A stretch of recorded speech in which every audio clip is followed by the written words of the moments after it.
Committee ভাওনাৰ শীৰ্ষ গীত আৰু লগতে আজি অনুষ্ঠানৰ স্মৃতি গ্ৰন্থ পুৰণি উন্মোচন গতিকে আমি এই কাৰ্যসূচী ভাগলৈ আগবাঢ়ি যাবলৈ বিচাৰিছোঁ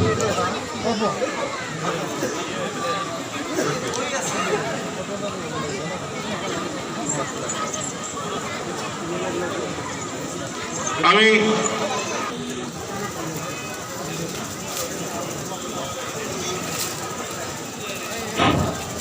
এয়া আমাৰ মাজত অসম চৰকাৰৰ বিত্ত স্বাস্থ্য আৰু গড়কাপ্তানি বিভাগৰ মাননীয় মন্ত্ৰী মহোদয় তেখেত অকল ৰাজনীতিবিদেই নহয় তেখেত এজন সুসাহিত্যিক তেখেত আহি আমাৰ মাজত উপস্থিত হৈছে তেখেতৰ ৰাজনীতি চৰ্চাৰ মাজতে তেখেতে সাহিত্য জগততো তেখেতৰ কৃতিত্ব যথেষ্ট সৌসিদিনা তেখেতৰ এখন গ্ৰন্থ উন্মোচন হৈছে গতিকে তেখেতক আমাৰ মাজত আজি পাই আমি নথৈ আনন্দিত হৈছোঁ এয়া আমাৰ স্মৃতি গ্ৰন্থ পুৰণি উন্মোচন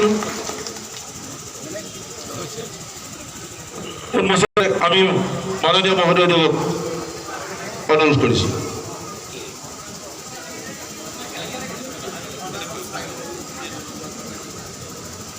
শ্ৰদ্ধেয় ভক্তপ্ৰাণ ৰাইজ মাননীয় মন্ত্ৰী মহোদয় তথা মঞ্চত উপবিষ্ট বিশিষ্ট সন্মানীয় ব্যক্তিসকল এই মুহূৰ্ততে আমাৰ নাথ গায়ক কৃষ্ণমণি নাথ যদিও উপস্থিত হ'ব নোৱাৰিলে আমি ৰচক ৰঞ্জন কুমাৰ নাথ আৰু মাননীয় মন্ত্ৰী মহোদয়ৰ দ্বাৰা এই গীতটি আমি উন্মোচন কৰিব বিচাৰিছোঁ আৰু লগে লগে গীতটি আমাৰ এই মঞ্চতে গীতটিৰ ওপৰত এটি নৃত্য প্ৰদৰ্শন কৰিবলৈ আমি শিল্পীসকলক অনুৰোধ জনাইছোঁ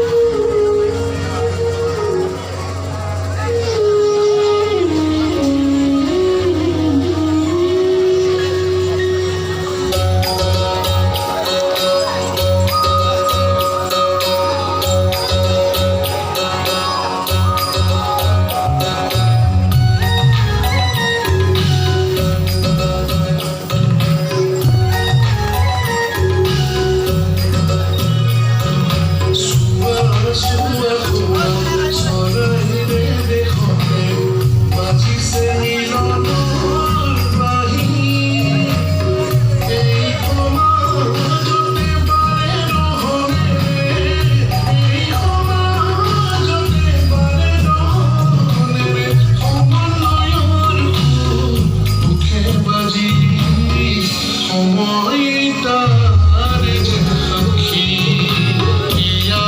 আমাৰ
কমিটি ভাওনাকে পাতি এয়াই আমাৰ চৰাই বাহি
বাজিছে মিলনৰ বাহি এই সমাজতে বাৰে ৰহনে এই সমাজতে বাৰে ৰহনেৰে সমন্বয়ৰ সুৰ উঠে বাজি সময় তাৰ যে সাক্ষী এয়াই আমাৰ চৰাই বাহি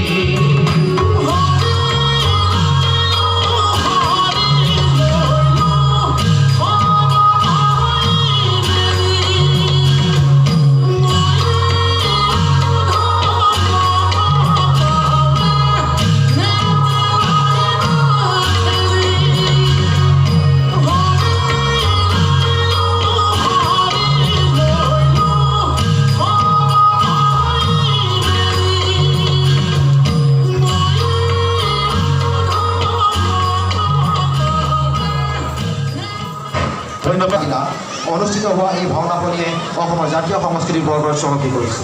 অসমীয়া জাতিৰ কৃষ্টি সংৰক্ষণ আৰু সংবৰ্ধনৰ বাবে এই অনুষ্ঠানৰ আয়োজক সমিতি এটা অঞ্চলবাসী ৰাইজ আমি বাৰুকৈ দায়বদ্ধ।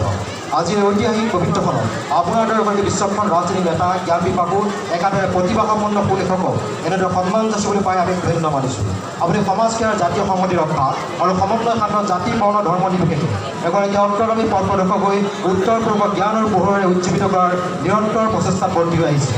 সেয়া সমাজ জীৱনৰ বাবে আদৰ্শস্বৰূপ হিচাপে বিবেচিত হৈছে। আপোনাৰ এই আদৰ্শই আমাক মাতৃভূমিক ত্যাগ কৰা মানসেৰে আগুৱাই যাবলৈ প্ৰেৰণা যোগাইছে। অসম চৰকাৰৰ গুৰু দায়িত্বখন অলংকৃত কৰি আপুনি বহন কৰা বলিষ্ঠ নেতৃত্বই আপোনাক জনমানসত এক স্বকীয় স্থান দিছে। সবল যুক্তিবাদী দৃঢ় অভিজ্ঞতা স্বত্বেও শিকাৰ হেঁপাহ এইসমূহ বৈশিষ্ট্যই আপোনাক এজন সফল ৰাজনীতিক নেতা হিচাপে প্ৰতিষ্ঠিত কৰিছে। আপোনাৰ পৰা যিদৰে আছে আমাৰ লেখা সেইদৰে আছে আপোনাৰ ওপৰত অচুত আস্থা। অসমৰ জাতীয় জীৱনৰ সৰ্বাংগীন উন্নয়নৰ স্বাৰ্থত জাতিটোৰ সাংস্কৃতিক আৰু আধ্যাত্মিক ভেটি সুৰক্ষিত কৰাৰ ক্ষেত্ৰতো আপোনাৰ সংঘবদ্ধ প্ৰচেষ্টা দিছে আশাৰ বতৰা। তেনে পটভূমিতে আজি পৰৱৰ্তী প্ৰকৃত এই ভাওনা কৰি নেতৃত্ব সুখী আৰু গৌৰৱান্বিত। আপোনাৰ উপস্থিতি আমাক যোগাব এক সুদূৰ প্ৰহৰী সাংস্কৃতিক যাত্ৰাৰ সহযাত্ৰী হোৱাৰ বাৰ্তা। এই মান্যবৰ আপোনাৰ সংগ্ৰামী কৰ্মময় জীৱন আৰু প্ৰজ্ঞাৰ সাধনাই আপোনাৰ জীৱনৰ পথ। অসমৰ সংকট কালত যুক্তি আৰু সন্মানীয় মুখ্য অতিথি মহোদয় লাগিব। এইবাৰ আমি সম্বৰ্ধনা পত্ৰ কৰিবলৈ ওলাইছোঁ আমাৰ স্থানীয় বিধায়ক মহোদয়। সকলোৱে মৰমৰ সকলোৱে চেনেহৰ মাননীয় অসমৰ স্বাস্থ্য আৰু বিত্ত মন্ত্ৰী মাননীয় হিমন্ত বিশ্ব শৰ্মা ডাঙৰীয়া আৰু ইয়াত উপস্থিত অসম চৰকাৰ নগৰ উন্নয়ন ৰাজ্যিক স্বাস্থ্য মন্ত্ৰী মাননীয় বিশ্বজিৎ হাজৰিকা ডাঙৰীয়া ৰহা সমষ্টি মাননীয় বিধায়ক ডিম্বেশ্বৰ দাস ডাঙৰীয়া ইয়াত উপস্থিত আছে মৰিগাঁও জিলা সাংবাদিক সন্থাৰ সভাপতি প্ৰতাপ হাজৰিকা ডাঙৰীয়া আৰু বিশিষ্ট লিখক মিলেশ্বৰ পাত্ৰ ডাঙৰীয়া, মৰিগাঁও জিলা উপায়ুক্তৰ